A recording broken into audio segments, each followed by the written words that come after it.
lanjutkan pada penterjemahan dan penjelasan tafsirnya. A'udzu billahi minasy syaithanir rajim. Bismillahirrahmanirrahim. Wa ma asabakum yawmal taqal jam'ani fa bi'idnillahi wa liya'lamal mu'minin. Ayat 166 surah Ali Imran yang artinya, dan apa yang menimpa kalian ketika terjadi pertemuan atau pertempuran antara dua pasukan, yaitu adalah dua pasukan itu adalah dengan izin Allah, dan agar Allah menguji siapa orang yang betul-betul beriman. Jadi masih ada kaitannya dengan cerita perang Uhud ya. Nah, begitu juga peperangan-peperangan yang lain. Jadi ketika terjadi perang Uhud, waktu itu sebagian orang munafik kan itu. Nah, bahkan orang munafik semua yang ikut akhirnya tidak jadi berangkat. Mereka pulang di tengah jalan itu. Nah, akhirnya orang-orang yang betul-betul imannya mantap kepada Allah, betul-betul kuat, tetap berangkat. Akhirnya berjumpalah ya, pasukan mukminun, orang-orang beriman, dengan musyrikun, orang-orang yang syirik kepada Allah. Nah, di sini pertemuan ini juga yang berkehendak adalah Allah Subhanahu wa taala, dengan izin Allah Subhanahu wa taala. Nah, kemudian dari sini Allah akan mengetahui ya kan, siapa yang betul-betul hatinya lurus dalam beriman kepada Allah, siapa yang hatinya itu masih ada campuran sifat munafiknya. Maka orang itu ingin mengobati dirinya dari sifat-sifat munafik, diantaranya apa? Itu berangkat berjuang di jalan Allah. Dari ayat ini diantara hikmahnya seperti itu, supaya kita menunjukkan, ya Allah, ini loh betul-betul Engkau perintahkan untuk menyebarkan agama Engkau, untuk memuliakan agama Engkau. Sekarang aku berangkat ya Allah. Kemudian hadirin yang mulia, ayat nomor 167. وَلِيَعْلَمَ الَّذِينَ نَافَقُوا. Nah, di sini. Dan untuk menguji ya, siapa orang-orang yang munafik. Kepada mereka dikatakan, marilah berperang di jalan Allah atau pertahankanlah dirimu. Mereka berkata, sekiranya kami mengetahui bagaimana cara berperang, tentulah kami ingin mengikuti kalian. Nah, mereka pada hari itu lebih dekat kepada kekafiran daripada keimanan. Mereka mengatakan dengan mulutnya apa yang tidak sesuai dengan isi hatinya. Dan Allah Subhanahu wa ta'ala lebih mengetahui apa yang mereka sembunyikan.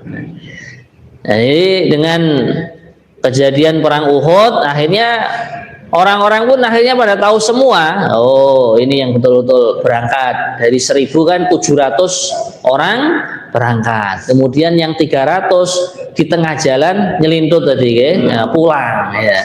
Waliya'lamal ladzina nafaqu, untuk mengetahui siapa yang mereka itu di dalam hatinya ada sifat munafik gitu. Nah, orang munafik itu ketika mereka diajak berangkat fi sabilillah, ta'alu qatilu fi sabilillah, mari kalian ikut kami untuk berperang di jalan Allah. Nah, atau ya sudah kalian diem aja, menahan diri kalian gitu. Mereka beralasan, gimana tuh caranya? Perang jalan Allah itu caranya gimana? Ya pura-pura bertanya begitu. Qalu law na'lamu qitalan lattaba'nakum, kalau kami tahu bagaimana caranya berjuang di jalan Allah ya, berperang, maka pasti kami akan mengikutinya. Nah, padahal di dalam hati mereka, hum lil kufri yauma idzin aqrabu minhum lil iman. Hati mereka itu lebih cenderung kepada kekafiran daripada keimanan. Kemudian hadirin yang mulia, mereka itu hanya pura-pura saja mengatakan seperti itu. Nah, padahal mereka aslinya ya nggak mau berangkat di jalan Allah, berperang di jalan Allah. Maka Allah langsung mengatakan, berfirman di sini, yaquluna bi afwahihim ma laysa fi qulubihim. Jadi apa yang mereka ucapkan dengan lisan, dengan mulut, itu tidak sesuai kenyataan isi hati mereka. Padahal mereka sebenarnya dalam hatinya nggak mau berangkat di jalan Allah, tuh nggak mau. Mereka bersusah payah, bermujahadah.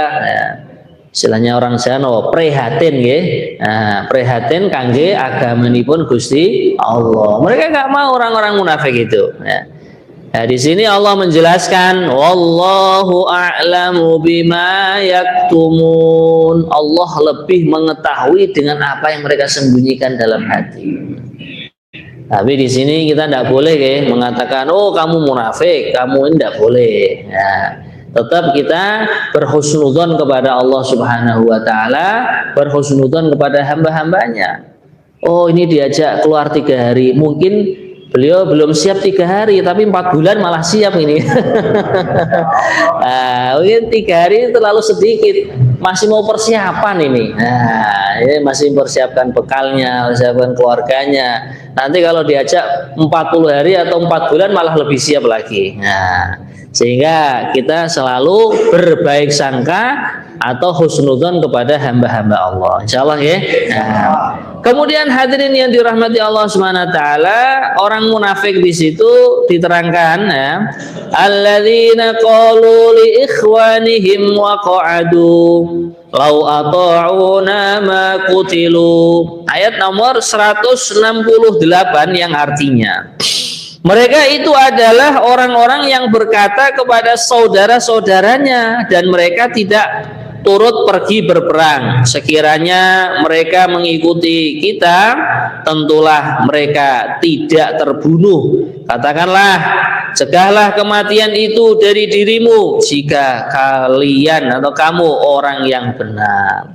Jadi orang munafik ketika perang Uhud itu, mereka mengatakan kepada sesama munafik itu, oh benar kan? Coba kalau kamu itu tadi ikut berangkat, ya nanti mungkin mati juga kamu. Wah, gitu. Makanya benar, sudah nggak usah ikut perang, pulang aja tengah-tengah perang itu. Gitu.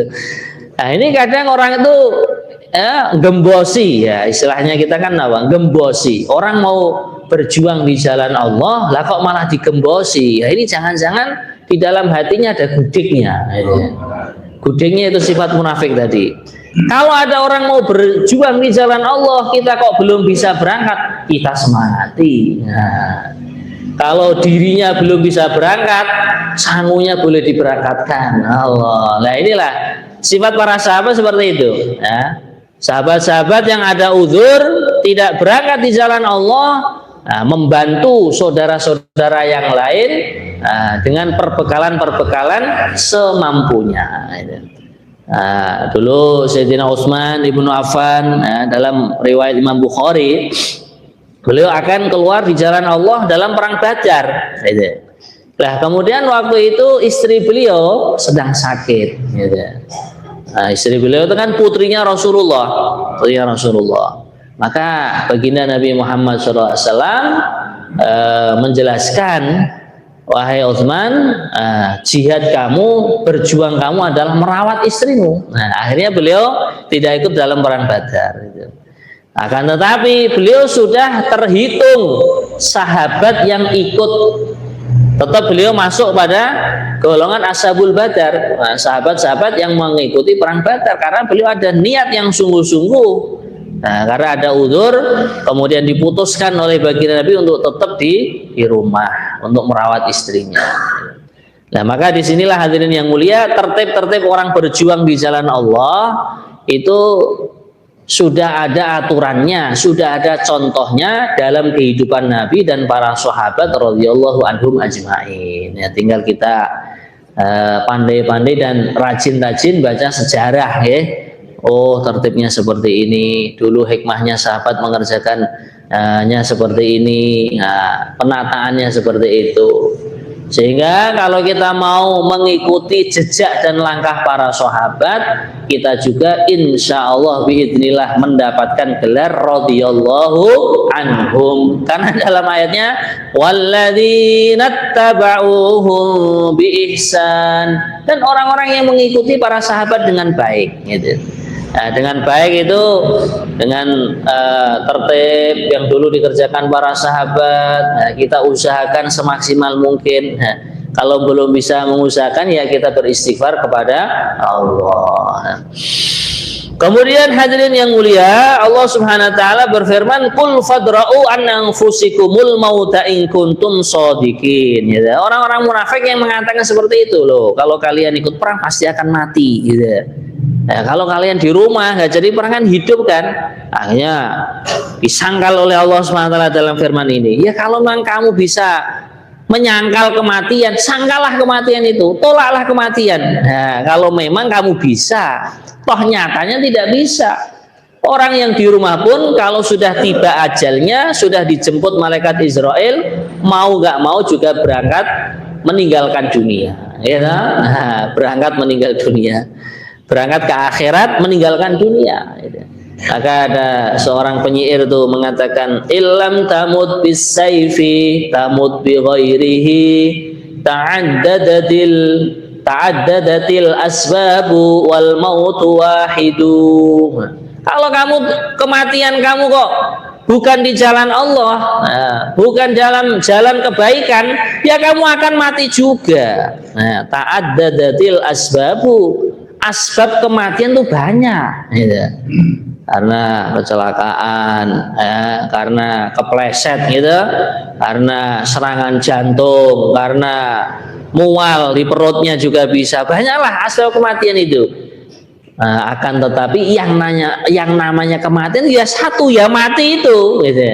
Maka alangkah ruginya kalau mati kita, kalau wafat kita bukan di dalam jalan Allah, bukan dalam jalan kebaikan. Nah, maka selalu kita berdoa, Allahumma inna nas'aluka husnal khatimah. Ya Allah, kami semua minta kepada Engkau wafat dalam keadaan husnul khatimah. Allahumma amin.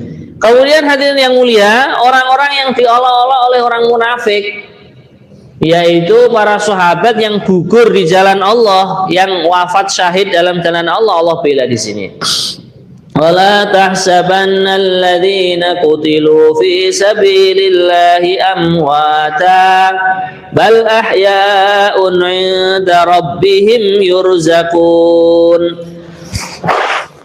Yang artinya ayat 169, yang artinya, dan janganlah sekali-kali kamu mengira atau menyangka bahwa orang-orang yang gugur di jalan Allah itu mati. Sebenarnya mereka itulah hidup di sisi Tuhannya mendapatkan rezeki. Jadi ayat ini jelas hadirin yang mulia. Bahkan dalam khitabnya Allah di sini memakai non taukid, wala tahsabanna, jangan sekali-kali, sungguh jangan sekali-kali kamu menyangka orang yang wafat di jalan Allah kok mereka mati, itu jangan. Bal ahyaun, bahkan mereka itu hidup. Ini ada kisah itu, gitu. Jangankan orang yang keluar di jalan Allah, tengah-tengah berjuang, gitu. Orang yang selalu niat hatinya, begitu juga prakteknya untuk memperjuangkan agama Allah, seandainya wafatnya tidak di jalan Allah tapi dia sedang persiapan, nah ini juga dihitung fi sabilillah. Ada kisah dari sahabat kita, teman kita, ya orang sini Sukomoron itu Dengguwa, Pak Dofir itu, Allah yarhamuhu rahmatal abrar wal muqarrabin, ya. Hari-hari sibuk, menyampaikan agama Allah, menyampaikan sunnahnya Rasulullah, dengan segala keterbatasan beliau. Waktu itu kan markasnya masih di Manisrejo, kayak Glodok itu. Kalau datang ke markas, orang yang punyanya sepeda ontel, yang ontel, nah, ketika sudah dikehendaki berangkat ke akhirat, wafat juga. Maka sekitar tahun 2013 kalau salah, kuburannya itu diduduk karena disangka sudah hancur kan, sudah sekian tahun gitu. Nah, ternyata ketika santri yang menggali kuburan tadi kedalaman kurang lebih 1,5 meter, ya itu gejeknya itu atau linggisnya itu cangkulnya menabrak papan itu. Nah, doak gitu kan. Penasaran, akhirnya apa? Oh, papannya dibuka juga itu. Nah, loh lah kok kain morinya, kain kafannya masih utuh. Gitu. Penasaran lagi ini jenazahnya siapa ini ya, setelah dibuka di bagian wajahnya ternyata ahbab kita Pak Dhofir itu. Allah, bahkan ketika dibuka itu wajahnya tersenyum dan orangnya tambah ganteng. Allah. Maka di sini menjadi bukti Allah yang jelas, wala tahsabannal ladzina qutilu fi sabilillahi amwata. Orang yang terbunuh di jalan Allah itu mereka tidak mati, bahkan mereka itu hidup. Nah, kuburannya ada di Temboro, di samping pondok yang Saridin itu. Lah kemudian hadirin yang mulia, ada seorang sahabat, ya Rasulullah, kalau umat engkau itu yang dikatakan syahid di jalan Allah kok hanya mereka yang berangkat perang di jalan Allah, atau angkat senjata melawan orang-orang kafir, melawan orang musyrik, berarti orang-orang yang mendapatkan derajat syahid di kalangan umat Allah sedikit ya Rasulullah. Maka akhirnya Nabi bersabda, orang yang meninggal dunia dalam keadaan hanyut juga fisabilillah. Seperti saudara kita yang hanyut di Salat Bali kemarin ya. Nah, semoga amal-amalnya diterima di sisi Allah ya. Nah, diampuni dosa-dosanya. Ini juga termasuk fisabilillah. Orang yang sakit perut pun katanya matinya sebab sakit perut, fisabilillah. Orang yang wafatnya karena kerobohan rumah, kebakaran, banyak ya. Sampai sebagian imam itu menghitung syahid di jalan Allah atau syahadah atau syahid itu sampai ada 70 jenis. Nah, ya. Intinya apa? Meninggal dunianya bukan di dalam jalan kemaksiatan, tapi jalan ketaatan kepada Allah. Itu juga bisa dikatakan mati syahidnya. Nah, tapi orang yang wafat syahidnya itu perang di jalan Allah, memerangi orang-orang kafir, inilah yang dikatakan syahid dunia akhirat. Nah, maka jenazahnya ini tidak boleh dimandikan. Karena apa hadirin yang mulia? Orang yang wafat ketika perang di jalan Allah kok dia ada goresan senjata, ada darah yang mengalir, itu nanti ketika di hari kiamat dia dibangkitkan, darah yang mengalir dari tubuhnya mengeluarkan bau harum yang lebih harum dan lebih wangi daripada minyak kasturi. Allah, minyak misik gitu. Nah, maka disinilah, dan itu nanti menjadi bukti, ini loh ya Allah, aku telah berjuang di jalan Engkau. Nah, ada juga wali santri waktu itu tahun 90 sekian itu. Ketika habis 40 hari, nah maka sholat duha itu habis bayang subuh sholat duha. Nah itu kemudian orang tersebut atau kiai itu, seorang kiai juga beliau, punya pondok di Kalimantan sana. Ketika sujud ini kok nggak bangun-bangun sampai jam 8 itu. Nah, karena masjidnya mau dibuat Jumatan kan, akhirnya dibangunkan gitu. Setelah dibangunkan kok langsung roboh beliau. Ternyata juga sudah berangkat di jalan Allah, mati dalam keadaan syahid.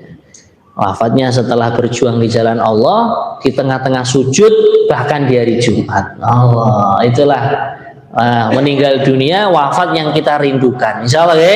Nah, dalam keadaan ketaatan kepada Allah. Maka akhirnya jenazahnya pun diminta keluarganya untuk dibawa pulang. Ya, diurus surat-suratnya, terbangkan dibawa ke Surabaya, dari Surabaya naik pesawat langsung ke Kalimantan. Itu ceritanya semua orang yang menyambut di bandara Kalimantan itu mencium bau harum dari peti jenazahnya itu. Allah.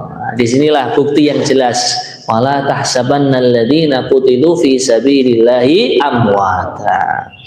Kemudian hadirin yang mulia, ayat 170 yang artinya mereka bergembira dengan karunia yang diberikan oleh Allah kepadanya.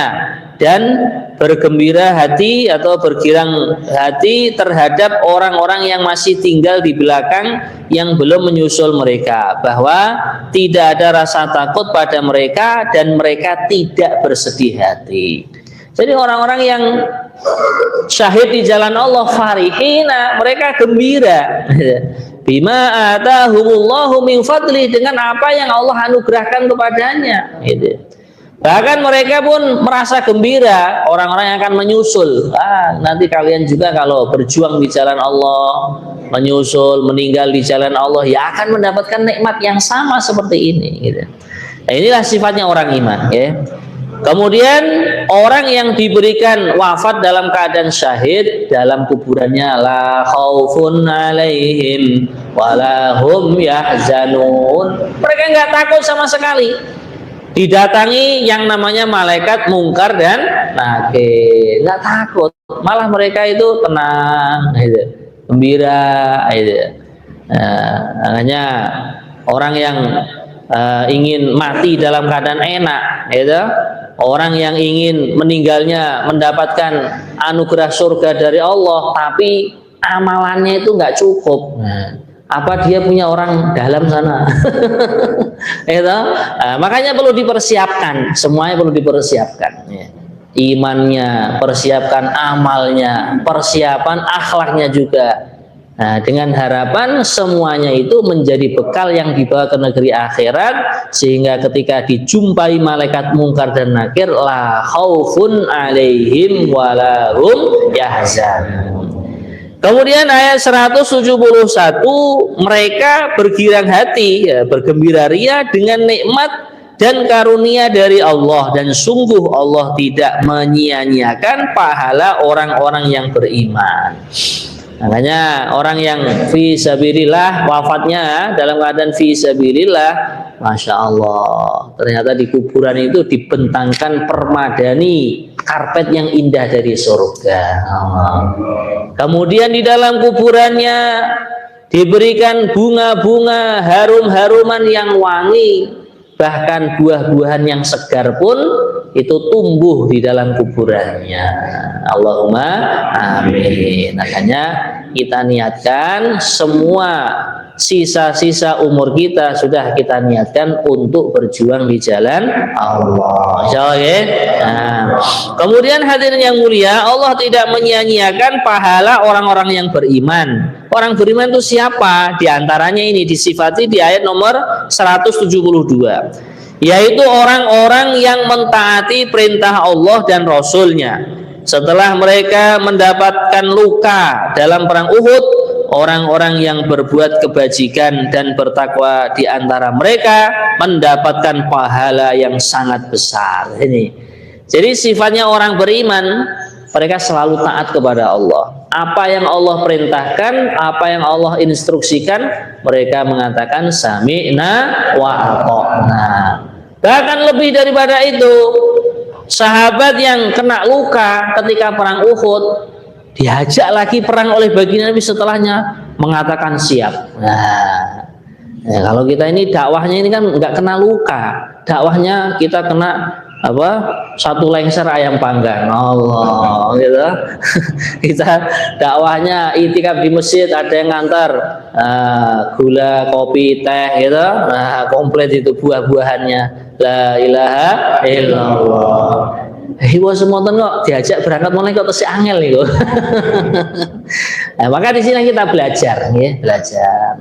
Maka sifatnya para sahabat itu kalau pulang dari fi sabilillah qaflatun kahuzwatin, gitu. Pulang tapi niatannya apa? Untuk mempersiapkan diri, setelah itu nanti kalau ada tawaran dari Nabi, dari ajakan Nabi, siap untuk berangkat lagi. Allah. Sehingga apa hadirin yang mulia, walaupun pulang tapi niatannya persiapan di jalan Allah, itu sudah dihitung fi sabilillah juga. Ada sebuah hadis diriwayatkan, man jahaza ghazian faqad ghaza.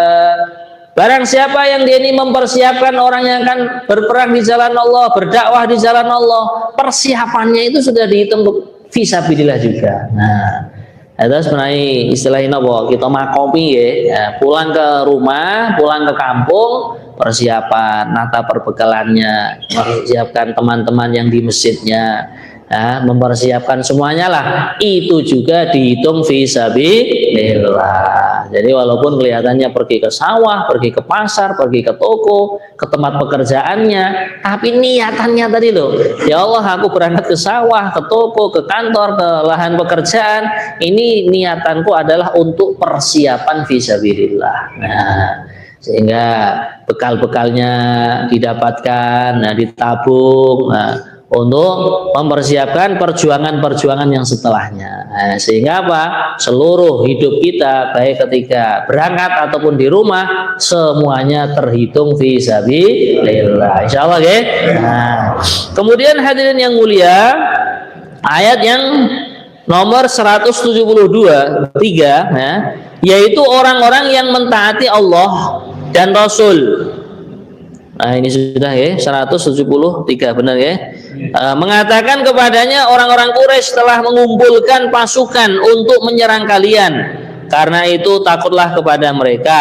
Ternyata ucapan itu menambah kuat iman mereka, dan mereka menjawab, cukuplah Allah menjadi penolong bagi kami, dan dialah Allah sebaik-baik pelindung. Nah, jadi orang-orang yang pulang dari perang Uhud, nah, kembali ke rumah, nah ini dikatakan kepada mereka itu loh, orang-orang Quraisy sudah menyusun kekuatan, sudah menyusun strategi mau menyerang lagi. Nah, maka justru malah orang-orang iman fazadahum imana. Jadi malah tambah imannya, tambah kokoh. Kemudian mereka mengatakan, cukup Allah yang menolong. Nah, cukup Allah yang melindungi kita. Nah, maka ini zikir hasbunallahu wa ni'mal wakil. Ini adalah zikirnya para sahabat, diterangkan dalam Al-Quran ini. Nah, maka kita berjuang di rumah masing-masing, berjuang di kampung, berjuang di masjidnya. Nah, termasuk zikir yang kita langgengkan, yang kita istiqomahkan ini, hasbunallahu wa ni'mal wakil. Supaya nanti kalau mau berangkat jalan Allah, Allah berikan kecukupan rezeki. Bila mana ada tamu di masjid kita, nah, kita diberikan rezeki yang cukup untuk ikram, untuk memuliakan. Bila mana ada keperluan-keperluan di keluarga kita, di rumah tangga kita, juga semuanya diberikan kecukupan oleh Allah. Nah, ini sebagian alim ulama dan masyayikh mengijazahi paling tidak kita wiridkan sehari semalam 450 kali. Hasbunallah wa ni'mal wakil, hasbunallah wa ni'mal wakil, hasbunallah wa ni'mal wakil. Nah, kita gunakan hati dan lisan kita untuk berzikir kepada Allah. Insyaallah, ya.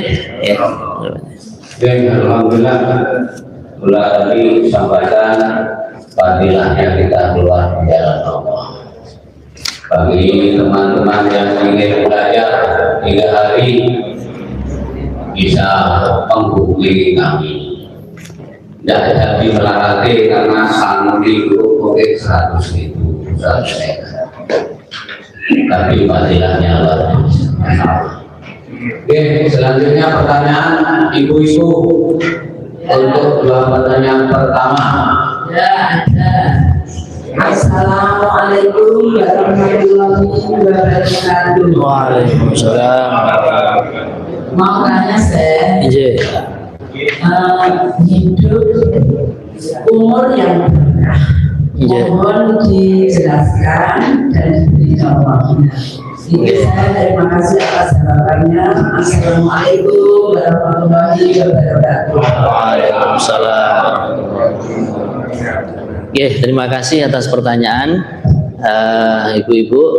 Jadi berkah itu memang ada di dalam Al-Quran, seperti yang difirmankan oleh Allah, walau anna ahlal qura amanu wattaqau la fatahna alaihim barakatin minas samai wal ard.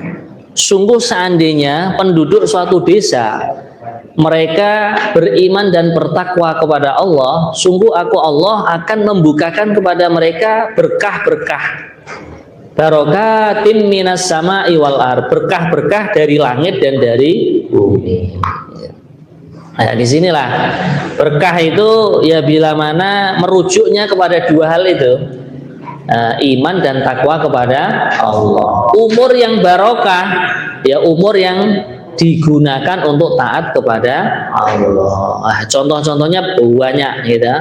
Wali-wali Allah yang ada di tanah Jawa ini khususnya gitu. Kita bisa ambil pelajaran umur yang barokah Wali Songo gitu. Siang hari malam pagi sore semuanya digunakan untuk taat kepada Allah. Akhirnya apa? Masya Allah, keluarganya Wali Songo banyak yang menyanjung-nyanjungnya, banyak yang memuji-muji. Bahkan Wali Songo sudah wafat 500-600 tahun yang dahulu, tapi berkahnya itu dirasakan oleh umat gitu. Islam bisa tersebar di tanah Nusantara. Bahkan sekarang secara perekonomian pun di makam-makamnya Wali Songo itu kan banyak barokah gitu. Orang jualan kresek aja barokah. Kresek satu dijual 2.000 gitu. Supaya itu jadi wadah untuk sendal para jamaah yang ziarah itu. Nah, ininya itu umur yang barokah, umur siangnya digunakan oleh Allah untuk taat kepadanya. Umur yang barokah sore hari pun umur tersebut, waktu tersebut digunakan untuk taat kepada Allah. Malam hari, pagi hari juga seperti itu. Nah, umur yang barokah, guru-guru kita pagi hari mimpin istighosa, ngimami sholat subuh, gitu. Habis subuh ada duduk musyawarah agama, memikirkan pondok, memikirkan dakwah, memikirkan umat, gitu. Kiai juga mengajari bapak-bapak kalau pulang, ibu-ibu kalau pulang, umurnya supaya barokah, taklim di rumahnya, gitu. Bapak-bapaknya buat usaha masjid, amal makomi, gitu. Menghidupkan taklim, menghidupkan musyawarah, menghidupkan silaturahim. Nah, itulah contoh umur yang barokah. Makatan kerang langkungipun. Wonten malih? Monggo satu lagi. Assalamualaikum warahmatullahi wabarakatuh. Waalaikumsalam warahmatullahi wabarakatuh. Apa hukumnya jika kita sholat tasbih kemudian di salah satu gerakannya lupa tidak membaca bacaan tasbih itu saja? Contohnya misalnya harusnya sebelum salam kan kita baca bacaan tasbih, tapi kita lupa kemudian langsung salam. Apakah kita harus mengganti untuk sholat tasbih itu atau bagaimana? Kemudian yang kedua, bacaan tasbihnya itu apakah cukup subhanallah walhamdulillah atau sampai wala haula wala quwwata illa billah? Demikian pertanyaan saya. Assalamualaikum warahmatullahi wabarakatuh. Terima kasih atas pertanyaanipun. Sedos sholat tasbih menika memang sunnahnya itu kan membaca tasbih subhanallah alhamdulillah wala ilaha illallah allahu akbar. Nah, ini bacaan tasbih sebenarnya sampai situ. Tidak sampai la haula wala quwata illa billahil aliyil azim. Nah, kemudian bila mana terjadi kelupaan membaca tasbih, misalkan sebelum tahiyat itu kan membaca tasbih 10 kali. Lupa, apakah sholatnya batal? Jawabannya tidak. Cuma nanti ketika mau sholat yang berikutnya usaha lebih sempurna lagi. Karena itu hukumnya adalah sunnah. Bahkan sebagian ulama mengatakan juga sholat tasbih pun kalau seandainya diniatkan usolli sunata tasbihi, cara pengerjaannya itu seperti sholat sunnah biasa tanpa baca tasbih itu juga boleh. Cuman secara afdholiyah atau keutamanya berkurang gitu. Maka yang lebih sempurna dan lebih utamanya bila mana menyempurnakan seluruh bacaan-bacaan tasbih. Perkataan Ibu ya, alhamdulillah. Ibu atau Bapak di kantor. Monggo.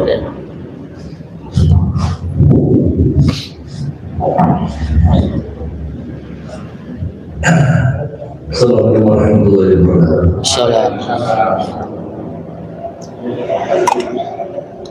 Kami mendengar tentang sholat dakwah sabilillah. Ada program 3 hari, 40 hari, 4 bulan. Itu hukumnya apa bagi kita Islam? Apakah itu sunnah atau fardu atau sunnah yang di luarnya, dan apa manfaatnya bagi kehidupan kita dunia dan akhirat. Yeah. Assalamualaikum warahmatullahi wabarakatuh. Waalaikumsalam. Jadi kalau pertanyaannya apa hukumnya dakwah? Hukumnya dakwah ini secara umum itu adalah fardu kifayah. Nah, pendapat yang kuat seperti itu. Fardu kifayah itu seperti mengurusi jenazah. Urusan jenazah itu kan ada memandikan, mengkafani, menggotong mayat ke kuburan, kemudian mengebumikan, gitu. Nah, namanya kifayah kalau pengurusan jenazah itu sudah cukup dilakukan oleh 10 orang dan 10 orang itu sudah melakukannya, maka orang Islam yang lain sudah tergugurkan. Nah, kalau fardu ain, nah itu seperti sholat 5 waktu, membayar zakat, ya, bila yang mampu, ya, bagi yang berkemampuan pergi haji dan umrah itu kan ain kepada setiap pribadi muslim atau mukmin, gitu. Maka itu namanya fardu ain. Nah, sedangkan dakwah ini kalau kita hitung, nah, jumlah penduduk manusia kurang lebih ada 7 miliar. Yang Islam kurang lebih 2 miliar. Berarti kan yang 5 miliar masih non muslim. Belum lagi dari 2 miliar dari saudara muslimah kita yang mengamalkan agama dengan sungguh-sungguh, yang mau memegang syariatnya Rasulullah, kan masih banyak yang belum mengerjakan. Nah, dengan angka tersebut kalau kita bandingkan dengan yang 5 miliar tadi, apa cukup? Tentunya tidak cukup. Berarti begitu kalau melihat itu cukup atau tidak cukupnya, kalau kita putuskan tidak cukup, ya sebenarnya dakwah itu menjadi fardu ain, gitu. Fardu ain, setiap orang Islam yang berjumlah kurang lebih 2 miliar tadi, baik laki-laki atau perempuan, nah itu berkewajiban untuk dakwah, mengajak atau menyampaikan kebaikan. Lah, kemudian tentang cara 3 hari, 40 hari, 4 bulan itu bagaimana? Nah, itu diambil dari hadisnya baginda Nabi dalam kitab Mishkatul Masabih, ya. Beliau menyabdakan, wahai sahabatku, kalau kalian meninggalkan 1/10 dari agama ini akan hancur. Nanti akan datang suatu umat di akhir zaman itu mereka mengambil atau mengamalkan 10% agama, mereka akan selamat. Nah, ini kalau kita persentase, ya, 10%-nya 30 hari kan berarti 3 hari, leres ya. Nah, itu nanti 10%-nya 1 tahun itu 40 hari. 10%-nya 60 tahun dari usia kita itu 4 bulan. Nah, disinilah Mas Syekh India, Syekh Muhammad Ilyas itu mengambil istimbat atau dalil hukum dari hadis ini supaya imannya selamat. Gimana kita jaga untuk menyampaikan agama 3 hari setiap bulan, setiap tahun 40 hari, 10%-nya, gitu, leres ya. Nah, kemudian dakwah itu apakah harus 3 hari setiap bulan, kemudian setiap tahun? Ini kalau kalimat harus ini tidak harus, ya. Cuman itu tadi, ini suatu kurikulum yang sudah teruji keberhasilan dan kesuksesannya. Sebenarnya nisab lah, gitu. Nah, makanya kita lihat teman-teman kita yang istiqomah meluangkan waktu 3 hari setiap bulan, itu kok ya alhamdulillah itu rata-rata iman dan amalnya itu dijaga oleh Allah untuk menjadi orang-orang yang selalu istiqomah, gitu. Makatan Pak Haji, ya, itu manfaatnya begitu. Nah, adapun secara umum dakwah itu pokoknya apa saja yang kita miliki dari potensi atau apa saja, ya, kita gunakan untuk menyampaikan kebaikan itu sudah dikatakan dakwah.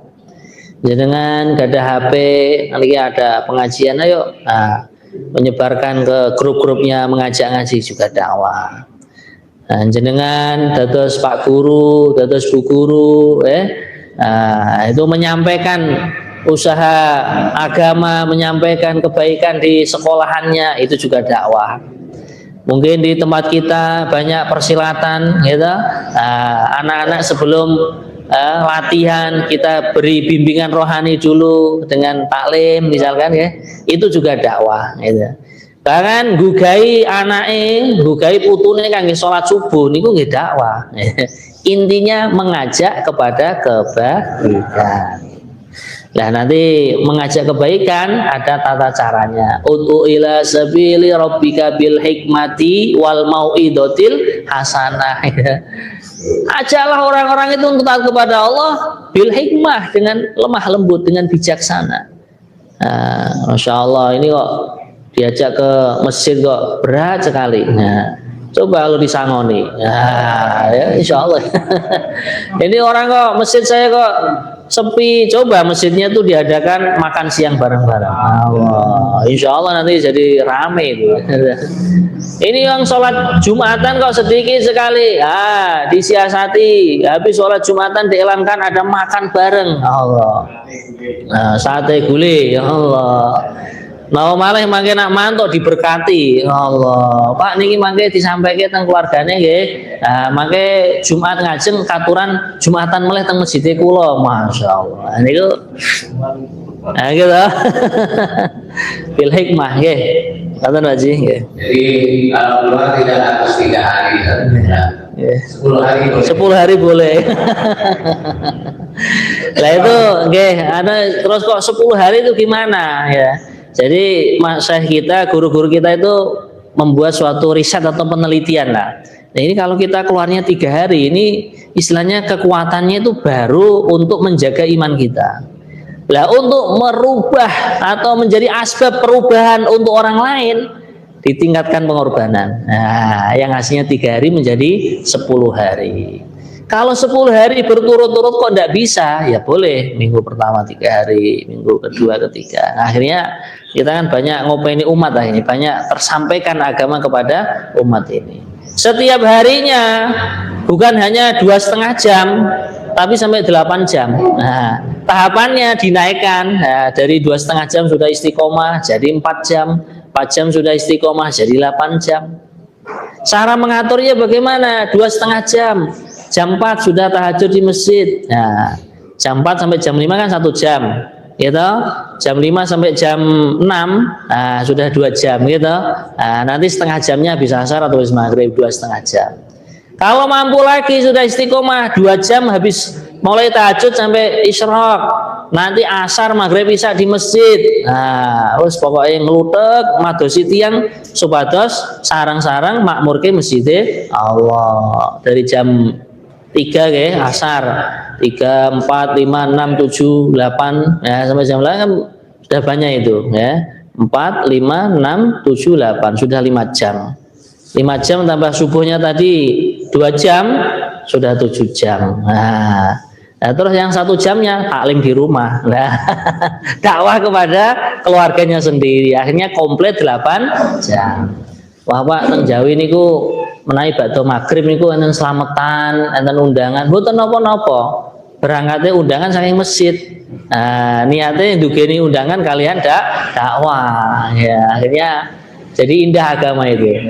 Pripun Pak Ji? Cocok ya? Ya, alhamdulillah. Iya, monggo. Monggo. Ya.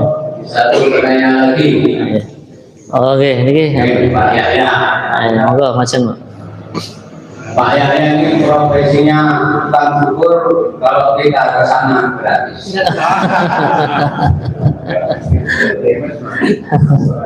Iya, monggo Pak ya. Assalamualaikum warahmatullahi wabarakatuh. Niki langsung mawon saya. Kita lagi dari paham caranya nyambungaken ayat. Nggih. Misalnya yang itu panjang, tuli butuh kian nafasi tengah-tengah itu mandek. Kebanyakan dulur-dulur kita ini dari paham. Dan itu perlu nyambung itu pas sama boten. Itu nabrak pakai boten. Itu aku analisa tidak jaga. Ini hubungan pribadi. Yang berpaham ahli Quran Udi Boso tekoke ini dari paham itu butuh rasanya enggak itu hukumnya berikut. Assalamualaikum warahmatullahi wabarakatuh. Ya, memang leres ya. Kita membaca Al-Quran di tengah-tengah itu sebenarnya tidak boleh nafas. kalau nafasnya pendek, kok ayatnya panjang, ya kita sebenarnya wakaf atau berhenti di suatu kalimat yang sekiranya maknanya itu tidak rusak. Nah kalau kita tidak tahu, pokoknya wakaf di mana aja, gitu ya. Nah, makanya biar ngertos setiap Selasa subuh istiqomah hadir nang mriki. Ya kan diterangin ya, maknanya ternyata. Contohnya ini ayatnya kan panjang. Alladzina qala lahumun nasu innan nas. Wakaf di sini. Innan nas qad jama'u lakum. Nah, boleh wakaf di situ. Qad jama'u lakum fakhshawhum fazadahum. Boleh wakaf di sini. Fakhshawhum fazadahum imana. Nah, ya, kalau kita kesulitan mengikuti tanda wakaf yang sudah ada di mushaf. Contohnya di sini ada shad, lam, alif, layina nih. Ada mim. Nah, kalau ada tanda lam alif itu sebenarnya sebaiknya jangan wakaf di situ. Nah, kalau seandainya nggak bisa kecuali wakaf di situ, kemudian nanti diulang lagi, disambung dengan kalimat setelahnya. Makanya di dalam pelajaran tajwid itu ada yang namanya al-waqfu wal ibtida, di mana seharusnya aku wakaf dan dari mana aku memulainya. Kalau ayatnya sudah ada tanda buletannya itu, nah kemudian ada tanda nomornya itu, ya sudah wakaf di situ boleh. Ya, kecuali ya sebagian ulama itu menyarankan ya dalam surat Al-Asr itu wal asr innal insana lafi khusr gitu. Lafi khusr di situ ada tanda buletan, tanda itu angka itu.